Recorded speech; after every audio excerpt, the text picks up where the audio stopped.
Even while he lived, Freddy Krueger was a creature of nightmare for those who truly knew him, hiding behind a mask of warmth and friendliness. Freddy's actual temperament was known only to his victims.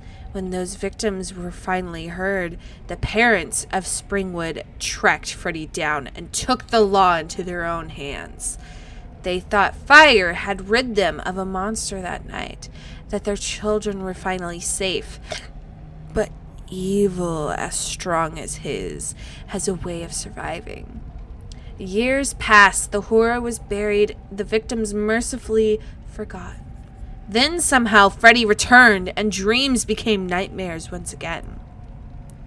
Freddy focused his anger on those he felt had wronged him, building up to his own true obsession, Nancy Holbrook. But he underestimated her strength and resourcefulness. Together with her friend Quentin, she managed to weaken Freddy, mutilating him and leaving him for dead once more. Death didn't want Freddy the first time he encountered it. Why did they think it would take him now? He emerged once more, consumed with vengeance. Then he turned his sights on the boy who had blocked his path to Nancy, his number one. Freddy invaded Quentin's dreams, terrorizing him night after night, until his strength and deafness would be at their lowest.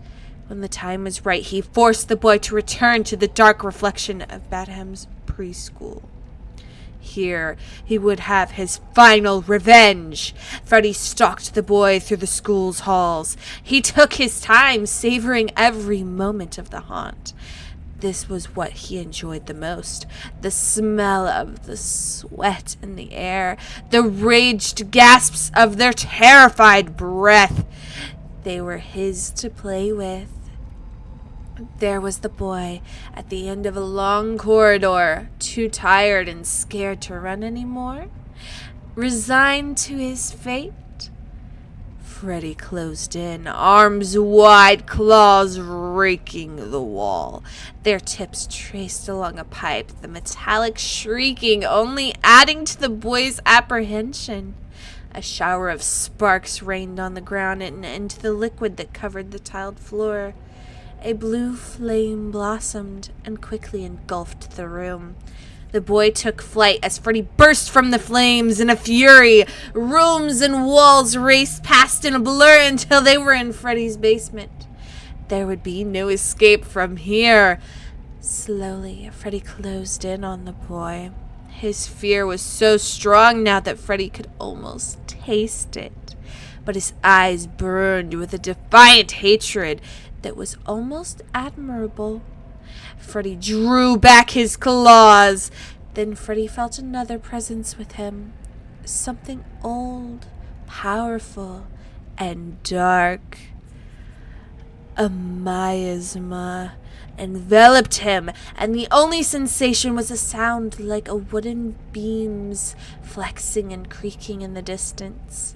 The echo's groan of metal crushed against metal, something arcane and unknowable, halfway between language and pure terror.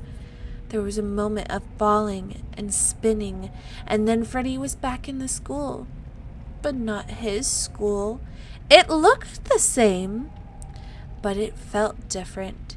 His powers were tempered in some ways and focused in others. The boy had gone for now, but other prey walked the hallways. Some would be inconsequential. Others would become his new favorites.